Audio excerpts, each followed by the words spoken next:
Welcome back to the Stakehouse for another weekly episode of analysis and tips coming to you live. I'm Conal McCabe. I'm joined once more, unfortunately, by Lucas Dazinski. How are Hey, we you right? doing? Yeah, good, all good. Been quite a jam-packed week. Actually, managed to go to two games, so two Brentford games. So yeah, I thought you'd quite be fun. better than good based on how your tips went. Yeah, yes. Both came in this week, right, for me. So not bad. Can't say the same Look about at you. you acting like you're not sure about it. Oh, did they both win? I think they both won. No, great shots, mate. Well done. And your record is a profit for the weeks we've been recording is already looking very nice. Not so good for me last week, unfortunately, off the back of a stellar first one. But obviously, my Brentford 5-1 tip. Um, if you told me after the game that Brentford would score four, with the expected goals that they had, Yeah, I'd have been delighted. But unfortunately, it wasn't to be in the first 10 minutes. So that game was absolutely nuts.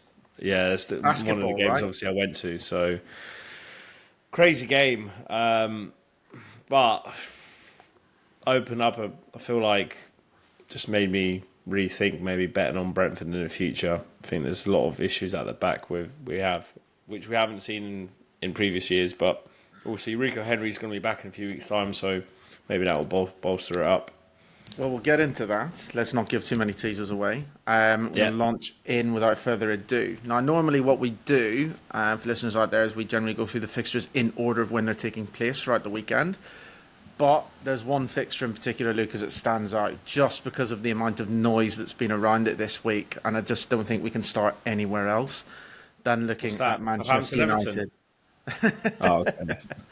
No, it's not actually. It's Wolves Crystal Palace. No. So we're going to start with Manchester United versus Chelsea, and only one place with regards to that, which is the sacking of Eric Ten Hag. Thoughts, please. Yeah, funny this because was it 2 weeks ago on the episode talking about how it's not going to happen anytime soon because they made all these Ten Hag signings, but I mean the game, I didn't watch it, but I was checking the stats, and the first game, like United completely demolished West Ham. Dallo missed a golden opportunity, and then the second half it was role reversal. West Ham dominated and finished 2-2, and I feel like that was the straw that broke the camel's back. But saying that, like I honestly thought that Ten Hag was going to stay for longer. Obviously, they had someone lined up. That's why they've sacked him, right? Because they already had that confirmed probably for a few weeks now. So it was Yeah, just you would finding think the so. right time to do it. Yeah, after the Spurs game, is my guess is when they started sounding out Yeah. somebody like Amarim. Which But is pretty bad because honestly, Ten Hag, the way United were playing in the Premier League was just so funny. The laughing stock of basically everyone. So really the sad to laughing see him stock go. of this Premier League or the last 12, 13 years, like I mean, yeah, I mean, like my take on it is in terms of Ineos, since they've come in, they've done a lot of really good stuff. First of all, we know who the people at the highest levels are now, which more is like sharing flights with City. kind of a first. Well, not so much that, but we know who people are. We know that the task force has been implemented in terms of revamping Old Trafford and different things like this. We know that Yeah, there's experience taken into account with some of these positions in a way that it hasn't been before. But one thing they haven't done is correct the age-old problem for 13 years, which is manager-led recruitment, right? I mean, Ferguson went out and Moyes came in. Moyes bought players. Moyes went out. Mourinho came in. Mourinho had to work with Moyes' players. Not Mourinho, Van Gaal. Van Gaal went out, signed a load of players, then he left. Mourinho comes in and has to work with Van Gaal's players. That's why a lot of the recruitment hasn't worked. It's not necessarily that bad players have been signed. In some cases, they have.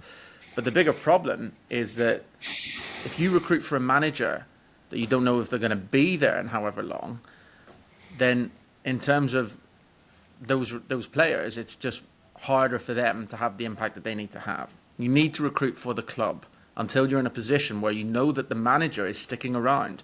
A good example again is Arteta at Arsenal. He's proven himself. He's signed a longer term contract. He should be involved in player recruitment. Amorim coming in at United, if Ineos are learning lessons from past debacles, Amorim is a coach. He is not somebody that should be involved in player recruitment. That should come from the hierarchy itself. If Amorim proves himself and sticks around, then you can start to talk about it. But at this stage, at this point, he has to just be a coach. Because ultimately, what we're going to end up is a situation where in 2 or 3 years, he leaves and a new manager's come in, and now he's in a square pegs round hole situation because he's now got to make Amorim's players work. That's the merry-go-round that Manchester United have been involved in for 13 years.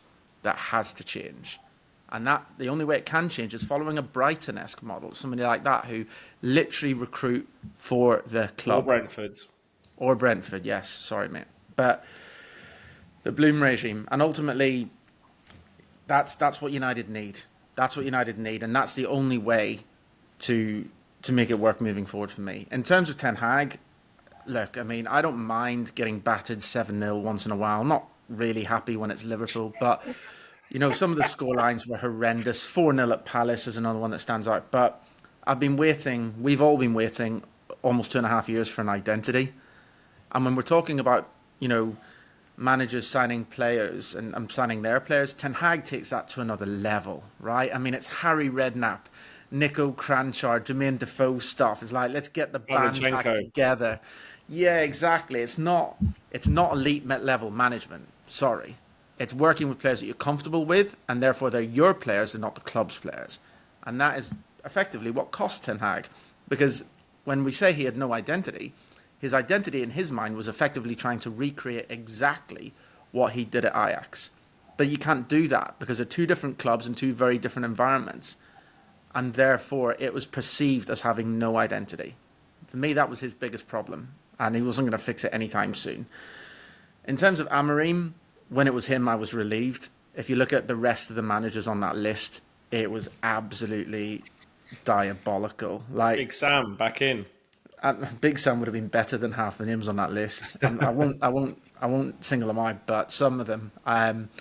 Just imagine if it had been Southgate or Potter. There you go. I couldn't have. Southgate would have been good. I mean, either of them would have been a disaster. Amorim has got good potential, like a lot of what he does. I just hope at United he doesn't make the same mistakes. He applies what he's learned, but he doesn't try to recreate Sporting Lisbon at Manchester United. Because if he tries to do that, he's going to struggle.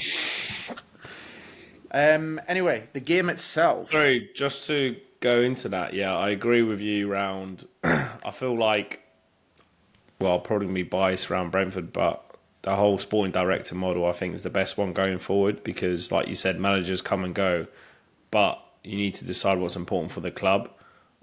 Yeah, the manager can have some kind of input or final say, but I feel like it should be more, the recruitment should be more with the head of recruitment and sporting director, whatever setup they have. Like, that's the way forward. I feel like it hasn't been that at United because obviously Sir Alex was basically running the show, and now I think they've learned the hard way, right? And now they're going to probably go towards that model.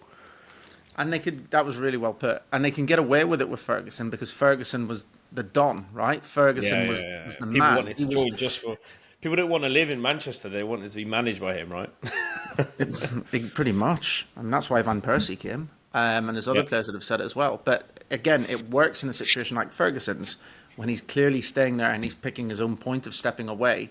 And he can structure things accordingly in that way with players. Ten Hag hadn't got a clue when he was leaving. He was planning for the longer term. He was buying players for the longer term. But the likes of Xerxes, the likes of De Ligt, the likes of who's a fullback? What's his name? Malacia. Like, I wouldn't be surprised if they're basically shipped out at the end of the year because they're not United players. They were Ten Hag's big players. job, innit? And who will know if they can work with Amorim? He has got a big job. All right, let's get to the game. Otherwise, we're going to be all day in it. I mean, I was enjoying that, but crack on. Yeah, sure. What have you got for us? All right, you want to start or I start? I can start. Yeah. So I'm going to say something that's going to make you laugh. United -1. No, definitely not United -1. It's time to back Chelsea to win the Premier League. Reason is they're 22-1, first of all. price is nice. It's as high as it's going to get in my view. Look, just as a general betting tip, right? When you're looking at why a lot of betting punters lose, it's because they're drawn into backing favourites at too short prices. Favourites are favourites for a reason. They're the most likely outcome a lot of the time, but they end up getting priced in a little bit more than they should. And that's where a lot of punters end up losing money when they're betting. This market is a carbon copy of that. You've got three favourites, Liverpool, City and Arsenal, who were miles away on another planet last season to the rest of the Premier League. But that gap has lessened, reduced massively, should I say. I'll talk about the failings of each of those, not failings, but the difficulties currently being undertaken by each of those clubs as we talk about their games. But with Chelsea, they're definitely the best of the rest for me. And the strength and depth in the forward areas. I've been so impressed by Enzo Maresca. Everything he's done since he's come in, he's looked really, really good. They weren't at their best against Newcastle at the weekend, but they found a way. There's just lots to really like about them. And 22-1, when you consider that the others are a mixture of between 2 and 3-1, I think that price is too high. I don't necessarily think Chelsea will win it, but I think at 22-1, the price is very fair, and that's why I have staked them this week. In terms of the game, just for the game, or just was it like them to win it? For Chelsea to win the title, yeah.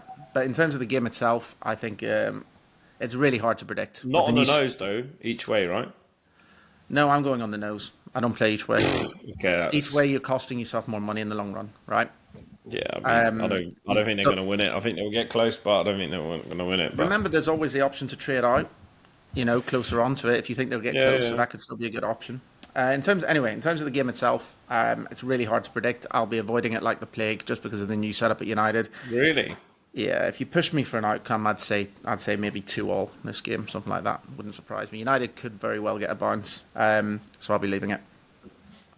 Okay, well, funny you say that. I agree with you that Chelsea are looking good, but I don't think they're winning the league material. I do have City, Arsenal, Liverpool are rated the top three teams. They're very close to each other, and then I have Chelsea fourth, and then a tiny bit behind Tottenham. So I do agree with you. Chelsea could pose a threat, but I don't think they're going to win the league. No chance. Not this season, anyway. I'll be very surprised if they do.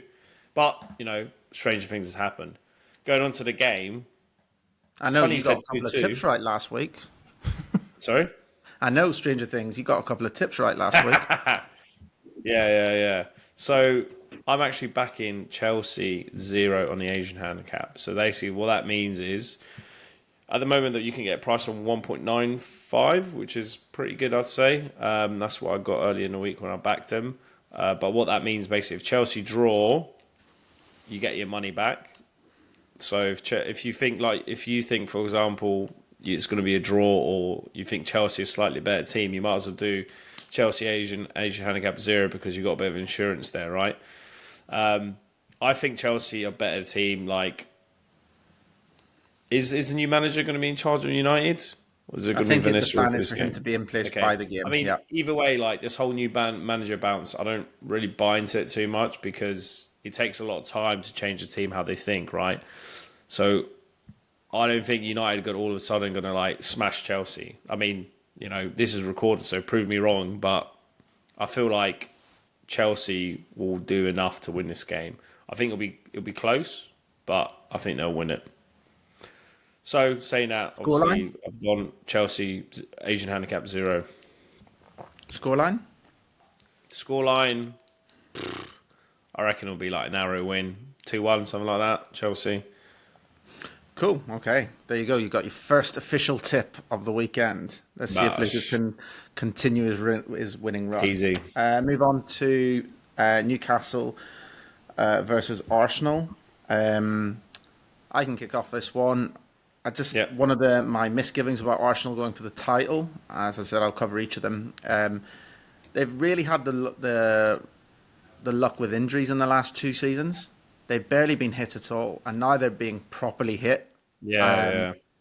And I don't know who's going to be playing in this game. I don't know who's going to come back in. But there's obviously question marks over the likes of Saliba. There's question marks over the likes of Havertz still, Martinelli. Saliba as well, just such a key one at the back for them. A Timber now is injured. I mean, the whole back line got injured against Liverpool, basically, right? I mean, so this really is a patching up job for them. And they're in a position where they're currently 3 and 4 points behind City and Liverpool, respectively. If they lose this or fail to win this, I'm not saying the title's over, but I think then they are in must-win territory. If they don't get the win here, I think the next few games become must-win, and that's a pretty dangerous situation to be in. Every game's a real grind for them. I'm not expecting any different here. Newcastle will put up a fight at home. Arsenal will be looking to do the same that they've done at virtually every away game of this season, which is soak up the pressure and try and win 1 or 2-0.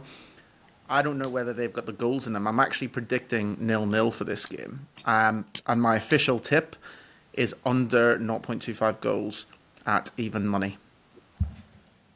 Okay, interesting. I don't have anything on this game. However, considering all the injuries, etc., if I was to place a bet, I think I'd go Newcastle plus a half. So that basically means if there's a draw, you win.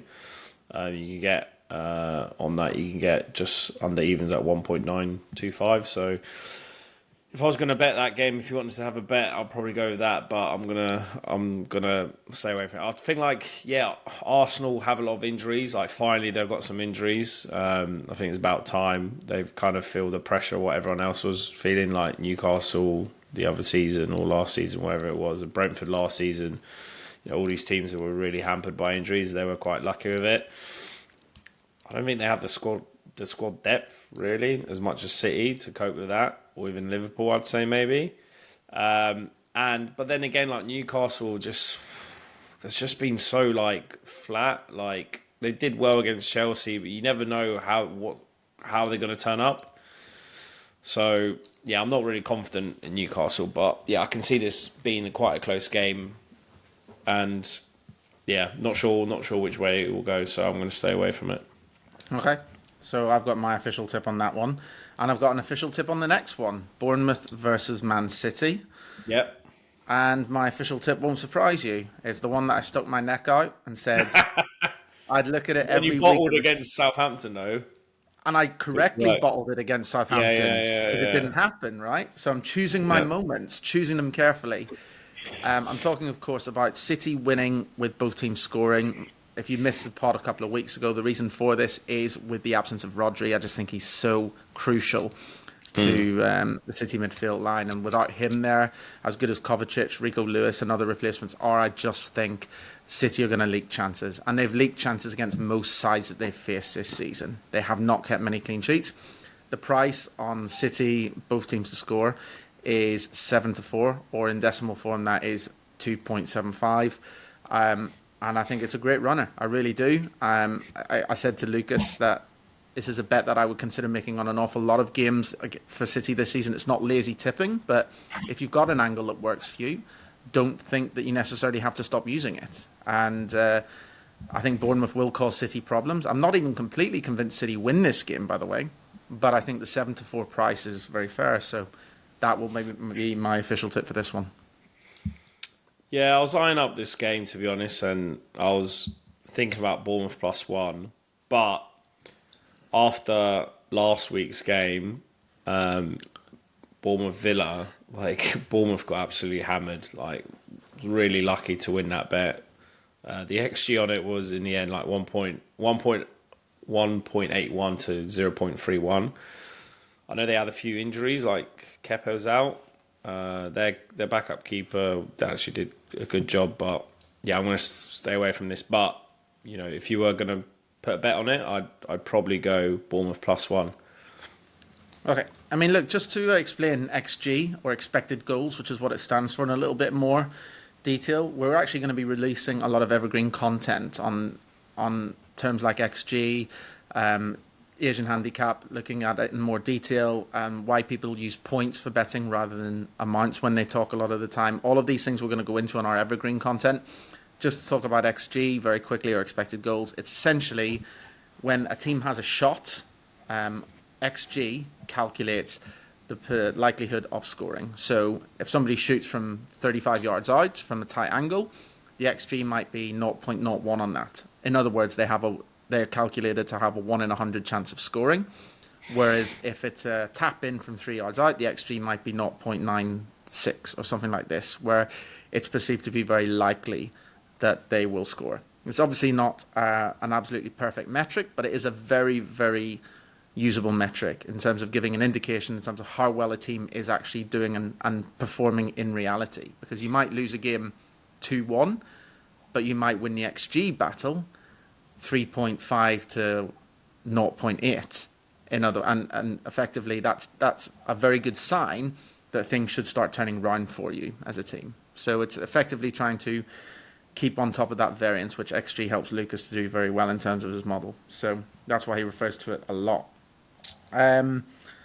Moving on, let's talk about Forest versus West Ham. What are you thinking? Easy. I really like Forest. I backed them last week. They won quite comfortably in the end against Leicester 3-1. It was a good game to watch, actually. Wood's been on fire. West Ham, again, I'm not really convinced of them. You know, they got that draw against United, but it's United, right?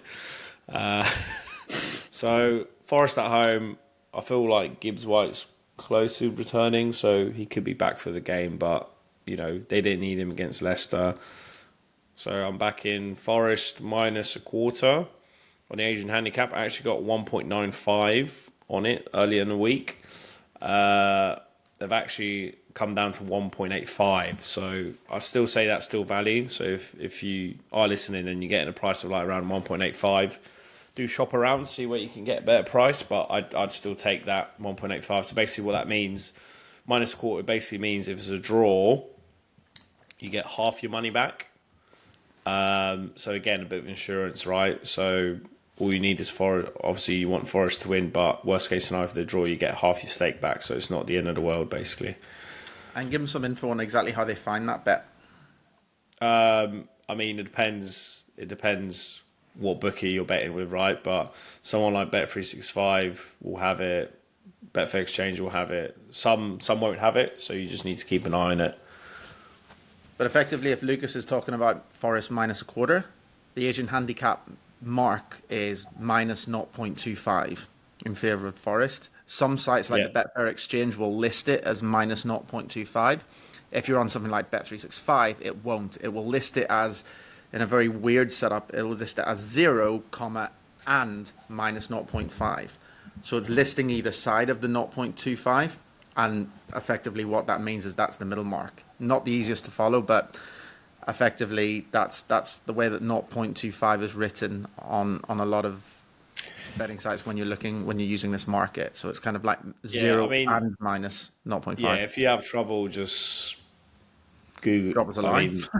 Google it or tweet us, and then we'll confirm what the market should be if you're unsure. Yeah, or if you want to screenshot your bet just before you place it and say, guys, is this correct? Then we're happy to help with that sort of stuff. I agree with you. I think Forest will win. I'll tell you the thing I really liked about Forest watching them against Leicester. The first half, they were bang off it. They were terrible. And when an average team has a poor first half, it's hard to rally. They can get the fans behind them a little bit, and maybe they get a bit of impetus to get back in the game, particularly if they're at home. Whereas with the biggest teams like City, you don't worry if they have a bad first half because you think they'll come good in the second. And I think the thing that I was really impressed with Forest was, despite the bad first half, they basically just switched gears second half. It was a different team. And having the ability to do that is a very, very promising sign. It's a sign of a top team. Forest are going places under Nuno, there's no doubt. For me, I'm not tipping this one, but if I was going to have a bet on it, I'd be a little bit more ambitious than Lucas, and I'd tip Forest to win this game. Yeah. Forest to win, and effectively plus 1.5 goals, combining them together. That can give you a price of 8.85 or 2.6 decimal. That should land. West Ham very leaky, not learning lessons. Forest creating a very high level of XG. So that would be my tip for that one. Ipswich versus Leicester. I've got a big shout for this one. Do you want me to go first? No, you go first. So my big shout for this one is not either team but a player.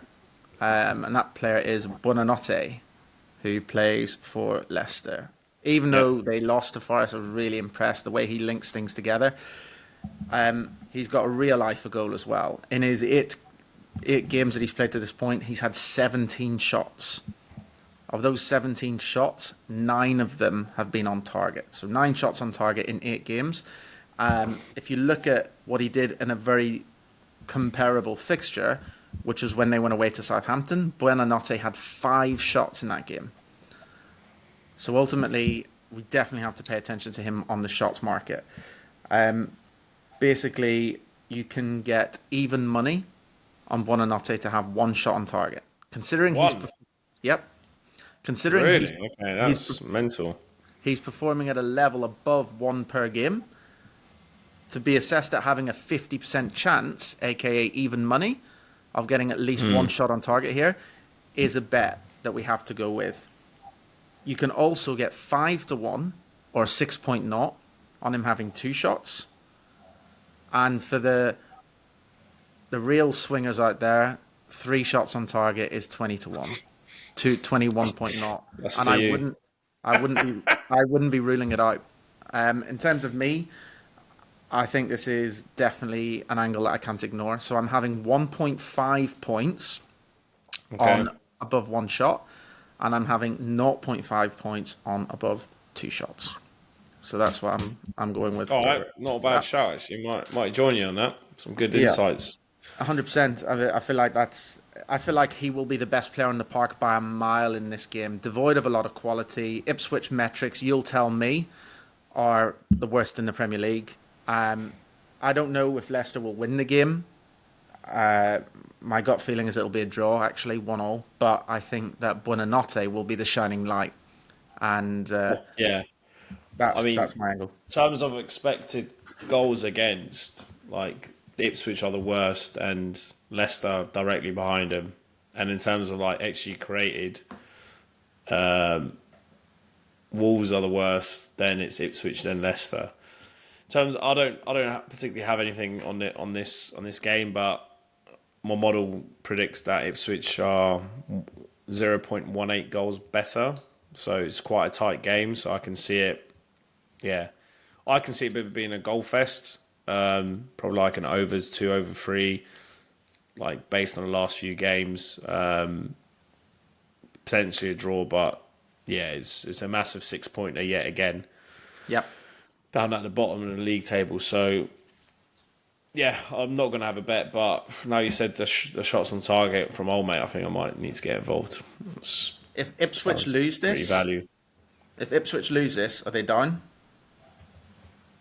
Mm,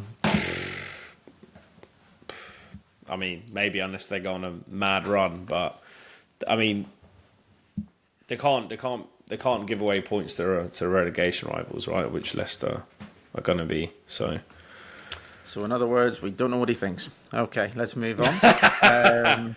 yeah, I think it's too soon to say. I think it's way too soon to say if they don't win this, they go down. That's way too soon. But Okay, let me it say doesn't this help. then. I think they're down either way, whatever the result they All get right. against Leicester. And I think Leicester are bang in trouble themselves. I think I give Leicester probably a little bit more of a prayer right now than Ipswich, but I think their position currently defies the way that they're set up and the way they're playing. I think they're going to struggle this season as well. But Yep. Buonanotte, it's a good tip. Get on it. Um, let's talk about Liverpool versus Brighton.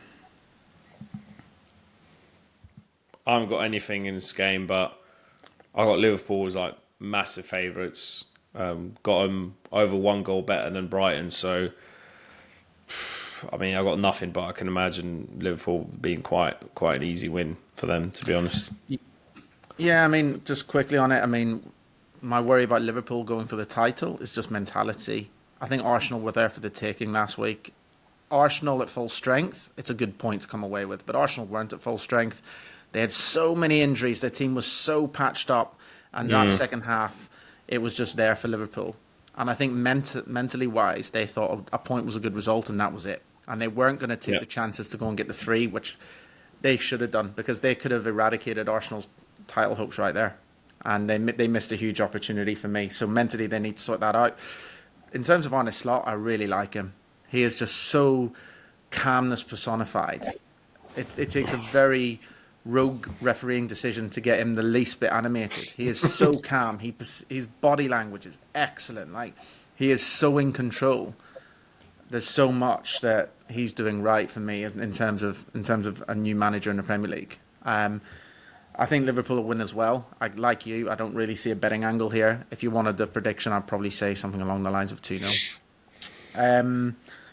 Next, we have Southampton versus Everton. This is the big game you wanted to talk about at the start. Yeah, to be honest, no, I just picked out a random game. I got nothing in this, but I got this down as a draw according to the model, so I think it'll be quite a tight game. But I don't know, Southampton haven't been great, so Everton have looked a bit better. But yeah, I'm going to stay away from this. Could be easy, quite be a draw. This. Yeah, I feel like that. 1-1, something like that. Everton, Dyche, knows exactly what he's doing. He'll go there and set them up really well to not get beat. If they win, it's a bonus, but I feel like it'll be a 1-1 draw, something like that. The one thing I'd say on this one is Russell Martin. I actually really rate him as a manager and wasn't surprised to hear Guardiola's praise on him last week. I think he is a manager that could manage at a higher level in Southampton. I think he could be managing a better, no disrespect, but a better, more talented group of players. With the way he plays and sets teams up, yeah, I do 100%. And I think Pep Guardiola agrees with me. So yeah, I agree with him one way or the other. Yeah. But yeah, that's the only thing I would say on him. I think this game will probably be a draw. Probably say 1-1. Wolves v Palace. God, this one's got cracker written all over it, doesn't it? I think this is another 0-0. My model's got it down as basically a draw in terms of matchup. But again, not going to touch it, to be honest. But yeah. Neither team have really looked that great, to be honest. So I don't know what's going to happen here. Probably a draw again. It's really hard to predict. They're both the exact same price. There's lots of similarities in their form. You wouldn't be surprised with any of the three outcomes here. This is another one to avoid like the plague. Don't fall into the trap of thinking you need to make a bet on every single game. You don't. Oh, yeah. When they're just talking to people out there, not you, but you're like, all right, thanks, mate. But yeah, look, if you don't find the right angle in your mind or the right price, just leave it. And this is another one where you just wouldn't be surprised with any of the three outcomes. So, again, I find it so hard to even try and make a prediction for this one. It's probably a 1-0 either way. And if you push me, I'd probably say Wolves. But I just would avoid. Spurs versus Villa. Let me ask you a question. Can Villa win the Champions League? No. Oh wow, that was quick. Serious? Yeah. No, I don't think that good. I don't rate them. No. I don't. Okay. I don't know what all the buzz about. I have Tottenham as being 0.67 goals better. So I think it's going to be again a close game. I think it's going to be a good game. Both teams going to be going at each other. Is Son going to be back? Not sure. Not sure. Yeah, I'm not putting anything on this, but I feel Tottenham's going to edge this, to be honest. Okay. I mean, the reason I asked you on Villa is because I'm not sure. I'm not saying I think they can, but Emery is such a European specialist, isn't he? And they've taken to it very, very well. They've beaten Bayern Munich, obviously, which is a huge name. But that game, they got smashed the next year, didn't they? They did, but they still got the win, and they've won every game. I don't think there'll be a lot of teams in the knockouts queuing up to face them. That's all I would say. I'm not 100% sure they can go on and win it, but I think I really wouldn't be surprised to see them get to the quarters of the semis. And the one thing they need to worry about is that's obviously going to impact their league form at some stage. I'm with you. I think this will be a really interesting game. I think it'll be goals galore, actually. I wouldn't be surprised to see something like a 3-2 Spurs here. Villa have got involved in these kind of games. They drew 2-2 at Ipswich earlier this year. So translating similar form to that game, would probably see a narrow Spurs win. But as I say, with plenty of goals in it. So, again, nothing official, but if I was to make a prediction here, it would be 3-2 Spurs. I think there could be lots of action. So for those of you out there who like a bet builder, plenty of goals and different scorers and shots and cards chucked in, this could be definitely a game to target for that sort of bet. Finally, he's been waiting all podcast to talk about them. Fulham versus Brentford. What is going to happen, Lucas? How many are you going to lose by? I'm really worried. This is the first time going into a derby like this. Kind of worried. I mentioned last time Fulham looked really good. There's still unexpected points. They should be second. However, the 10th at the moment. So they're really playing well, as much as I hate to say it. Brentford, I'm not sure, like, there's been a lot of good spells. It's just, I can't really put my finger on it. Conceding a lot of goals, but then scoring a lot of goals. Like, none of the games, I don't feel like we've looked, in control, being willing, like being able to break down teams as well. I feel like we're good on the counter, but then again, some of the defensive stuff's been not great. Like, I'm obviously going to the game. It's going to be a great away day, but not going to put anything on it. But I feel like Fulham will edge this in terms of chances created. So, I mean, I hope we get something out of it. I hope Frank's got some kind of master plan and, we actually have a really good game. But I think it's going to be really tight and I think we might lose this one. You think it's going to be tight? I'm not 100% sure on that.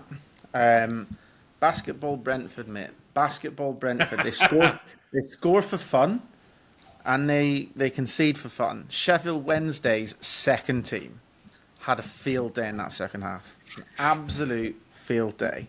Trying to blank out my memory already, but Brentford are so leaky. So leaky at the moment. They're a great watch. Like an absolutely fantastic watch. And I think this game will be full of goals. My prediction is very maverick. It's not an official tip, but I think this could be something like a 3-3. But if you're looking for a reason to be optimistic as a Brentford fan, history in these games matters. Brentford went there and won 3-0 last year. We were both in great form after a boat cruise in the morning, from what I remember. But yeah, so history is on Brentford's side with that. They know how to go there and win. Thomas Frank knows how to go there and win. So I think it's a very tough one to call in terms of result. I think it'll be a cracker, and I wouldn't be surprised to see a high-scoring draw. If you wanted a tip, my tip would be Alex Iwobi for one shot on target for Fulham. You can get even money on that. He's actually he gets on runs. He went through a spell last year where he scored a hat-trick in a game and then another two the game after. When he gets moving, he gets moving, and he's just scored his first goal, he'll have a taste for it, and I can see him popping a few shots off. It's another game where a bet builder is not necessarily the worst shout for a low-risk, high-reward option. So that would be my tip. It's not an official one for that game, but yeah, that's what I would say. And that concludes our 10 games. So let's recap in terms of what we're actually tipping up officially. Lucas, what have you got? Yep. So I'm going to throw in another bet. So I got Forest minus a quarter on Asian handicap. I got Chelsea 0 on Asian handicap. And also, I'm going to tip a double, a fun double, which I'm going to call an official bet as well. So Southampton Everton draw and Wolves Palace draw. Put that in a double, you can get odds of 11. Okay. So, yeah. I'm going to put this on as like a little fun bet as well. What are you putting on it? My two main bets are Chelsea and Forest, I'd say. But what are you doing? Are you doing Fulham? So are you doing that double at 0.5 points or 1 point? What's your official stake? Yeah, I'd say 0.5. 0.5. Okay. Big price. So yeah, we'll see. Mate, you're stepping up. I like it. Stepping out. Getting off my the comfort zone, isn't it? Lovely stuff. All right. So for me, I am going with Newcastle versus Arsenal under 2.5 goals. That price is even money. I'm going City to win and both teams to score at Bournemouth, which is actually now at 2-1. So Okay. very, very fair price. And I'm going for Buonanotte, one shot on target and two shots on target for 1.5 points and 0.5 points, respectively. So that bet totals 2 points. The prices are even 10-11 on just over one shot and 5-1 or 6.0 decimal just over 1.5 shots on target. If you want to look at combining my three main selections in an ACCA, so Buonanotte over 0.5 with the Arsenal and the Man City shouts, you can get just over 10-1 in an ACCA, so that's another one to consider. But look, whatever you want to do with our tips is obviously up to you. You might decide to take a combination of both our selections. You might think something that we said that we haven't tipped up officially is the right way to go.